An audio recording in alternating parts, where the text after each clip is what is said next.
은혜와 사랑이 풍성하신 주 여호와 하나님, 주님 탄생하신 복된 성탄절을 어제 지내게 하시고 또 2주간 성탄절 절기 속에 살 수 있도록 함께해 주셔서 감사합니다. 주님의 구원의 은총과 또 주님의 사랑과 돌보심과 주님의 위로와 치유하시고 회복해 하시는 은총의 손길을 절실히 사모하고 또 필요로 하는 많은 주의 백성들이 있습니다. 이 땅에 오셔서 먼저 베들레헴 마구간에서 태어나셨던 것처럼 우리의 삶에 후미지고 어둡고 고통스럽고 또 삶의 무거운 짐으로 남아있는 모든 곳곳에 항상 임하셔서 우리로 하여금 자유함을 얻게 하시고 해방을 얻게 하시고 모든 질병 속에서 나음을 얻게 하시며 세상이 아닌 위로부터 내리시는 하늘의 평강과 주님의 은총을 늘 힘입고 살아가는 주의 백성들 되게 하여 주시옵소서. 이 아침도 하루를 시작하며 먼저 주님 앞에 나와 머리 숙였습니다. 주 성령께서 친히 모든 시간을 주관하시고 인도하여 주옵소서. 감사드리며 예수님의 이름으로 기도드립니다. 아멘. 찬송 212장입니다. 212장.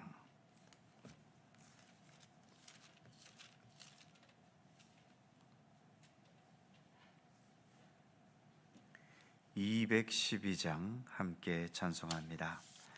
겸손히 주를 섬길 때 괴로운 일이 많으나 구주여 내게 힘 주사 잘 감당하게 하소서. 인자한 말을 가지고 사람을 감화시키며 갈 길을 잃은 무리를 잘 인도하게 하소서.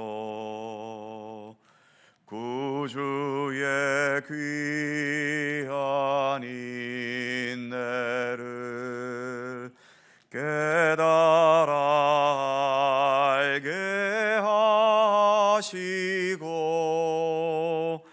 굳건한 믿음 주셔서 늘 승리하게 하소서. 장래의 영광 비추사 소망이 되게 하시며 구주와 함께 살면서 참 평강 얻게 하소서.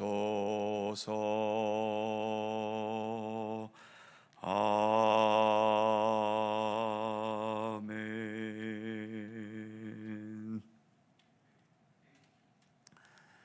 디도서 2장 9절입니다. 신약 349면 디도서 2장 9절과 10절입니다.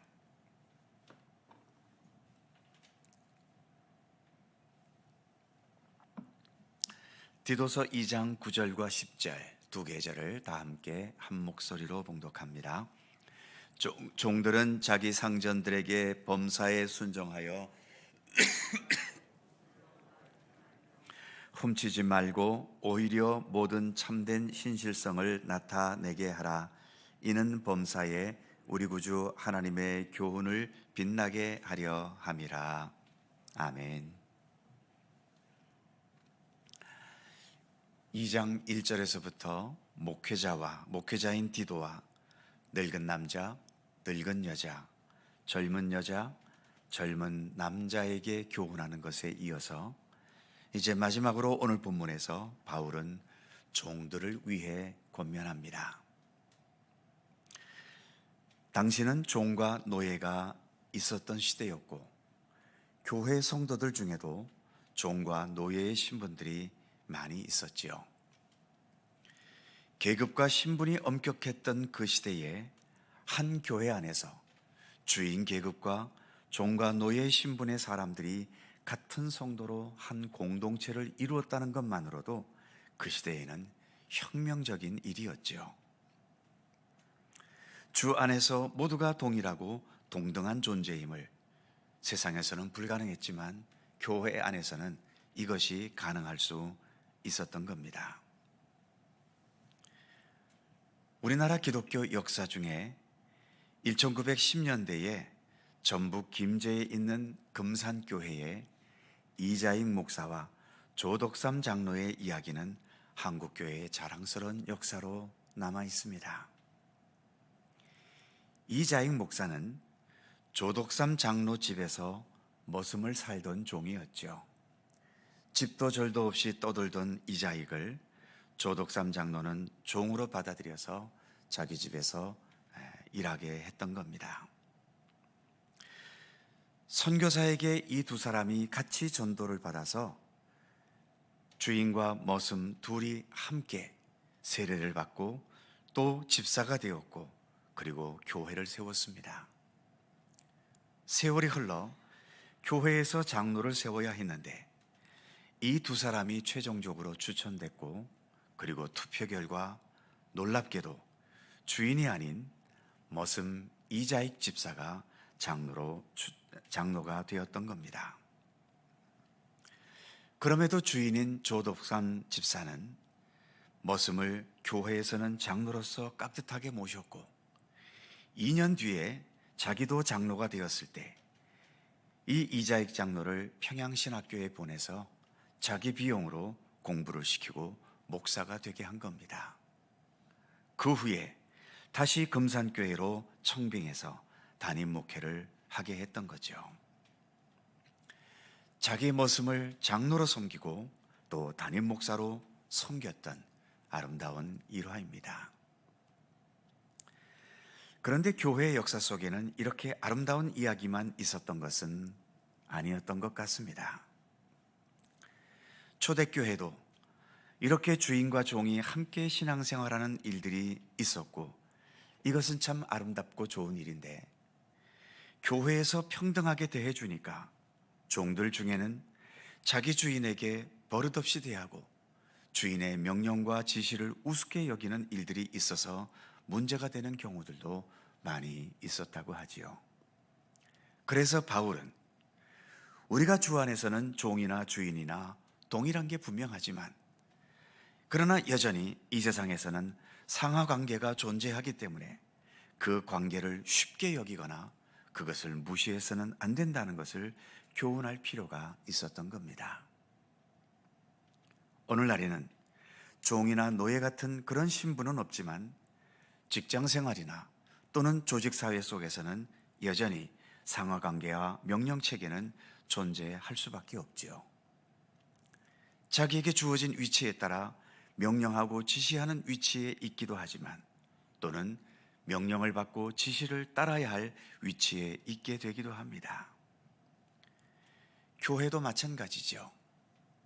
교회야말로 주 안에서 존재하는 믿음의 공동체이기 때문에 우리 모두는 주 안에서 하나이고 동등한 존재들입니다. 하지만 교회도 교회로서의 기능을 다하고 교회로서의 사명을 다하고 또 교회의 질서를 유지하기 위해서 어느 정도의 조직은 필요하고 그러다 보니 그 조직 속에서 어느 정도의 상하관계나 명령복종 관계가 있게 마련이지요. 항상 교회 조직의 최고 위에는 담임 목사가 있지만 저는 명령이나 지시를 거의 하지 않으려고 노력하고 있고 모든 지시도 가능하면 저 혼자가 아니라 당회의 결의나 재직회 공동회의 협의와 결의를 통해 하려고 노력합니다. 오늘의 말씀은 우리가 종과 노예는 아니지만 직장이나 다른 조직 생활에서, 때로는 교회에서도 누군가와 협력하거나 누군가를 돕고 섬기고, 때로는 지시와 명령을 따라야 할 위치에 있을 때에 적용될 수 있는 믿음의 사람으로서의 삶의 태도를 말해주고 있죠. 먼저 9절에서는 이렇게 말합니다. 자기 상전들에게 범사에 순종하여 기쁘게 하고 거슬러 말하지 말며. 여기에서 순종해라, 거슬러 말하지 말아라, 결국 순종이라는 말 한마디로 정리될 수 있겠지요. 부당한 것에 대해서는 당연히 자기 의견을 말할 수 있겠지만 기본적으로는 자기 윗사람에게는 순종하는 것이 기본이 되어야 한다는 것입니다. 특히 기쁘게 하고라는 말이 있죠.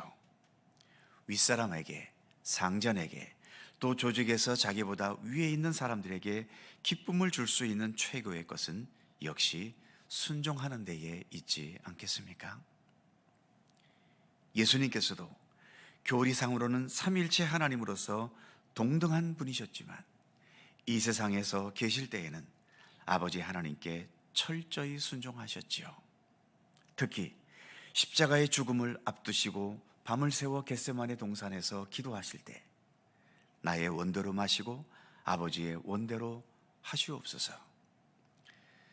죽음의 문제를 두고 기도하셨던 예수님의 이 기도는 참된 순종이라는 것이 어떤 것이고, 또 참된 순종은 어떻게 하는 것인지, 그리고 어디까지 순종할 수 있는 것인지를 제대로 보여주신 순종의 모범이라고 할 수 있죠.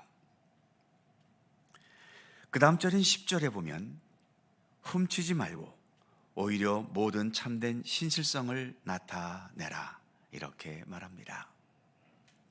당시의 종들 중에도 주인의 것을 몰래 훔치고 횡령하는 일들이 자주 있었나 봅니다.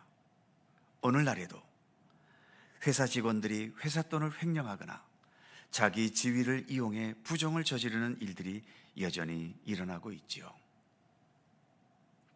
그런 가운데서 우리 믿음의 사람들은 무엇보다 정직하게 자신의 일을 행함으로 인해서 본문의 말씀처럼 신실성을 나타내야 하고, 그래서 모든 사람들에게 신뢰를 줄 수 있어야 함을 강조하고 있는 거죠.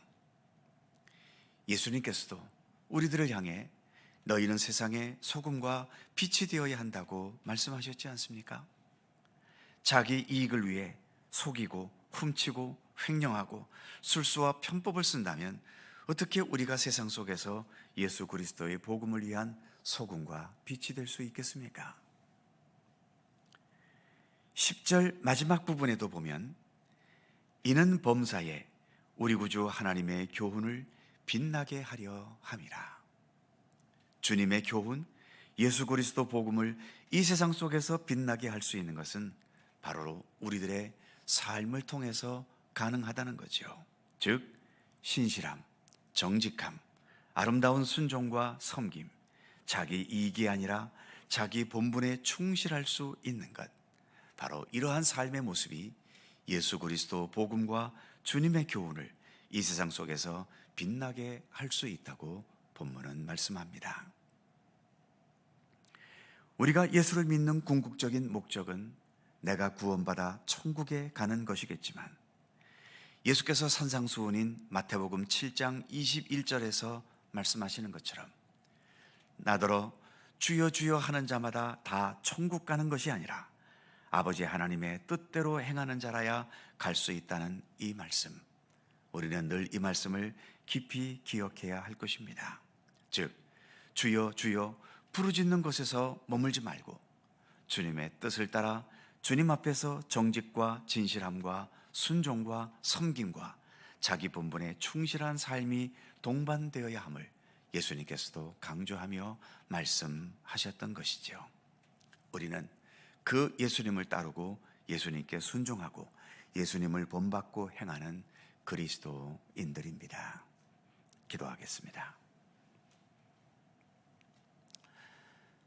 사랑과 은혜의 하나님, 믿음의 사람으로서 살아가야 할 삶, 그리고 나타내야 할 본분을 여러 계층별로 하나하나 언급한 후에 이제 오늘 본문에 이르러 마지막으로 종들을 향하여 주시는 말씀을 오늘 우리가 함께 묵상해 보았습니다.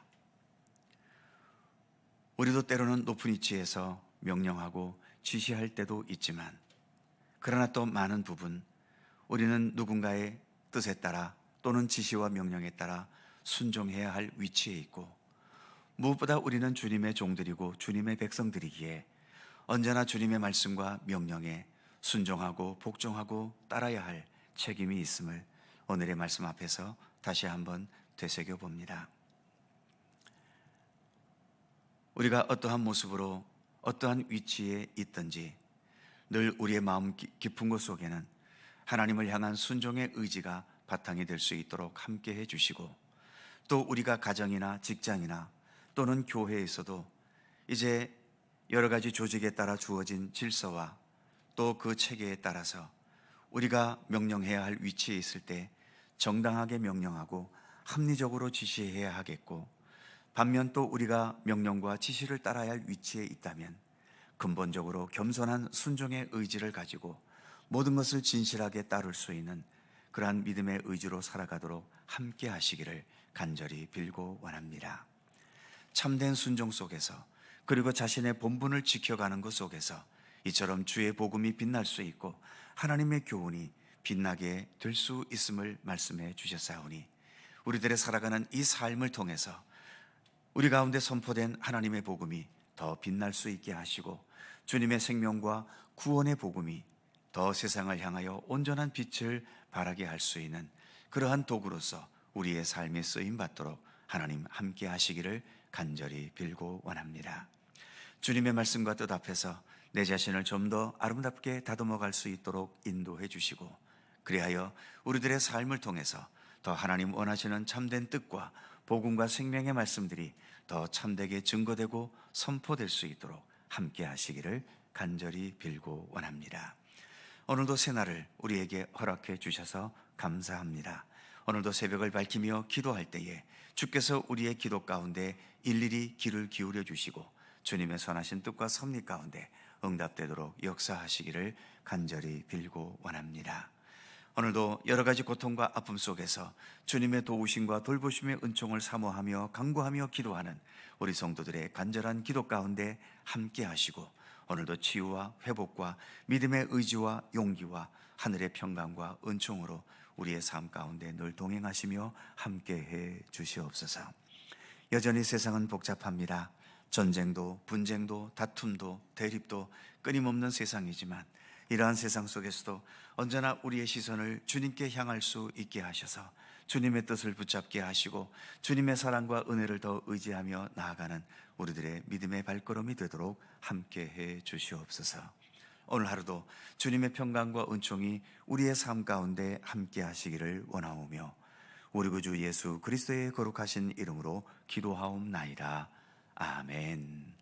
하늘에 계신 우리 아버지, 아버지의 이름을 거룩하게 하시며 아버지의 나라가 오게 하시며 아버지의 뜻이 하늘에서와 같이 땅에서도 이루어지게 하소서. 오늘 우리에게 일용할 양식을 주시고 우리가 우리에게 잘못한 사람을 용서하여 준 것 같이 우리의 죄를 용서하여 주시고 우리를 시험에 빠지지 않게 하시고 악에서 구하소서. 나라와 권능과 영광이 영원히 아버지의 것입니다. 아멘. 함께 기도하시고 자유롭게 돌아가시겠습니다.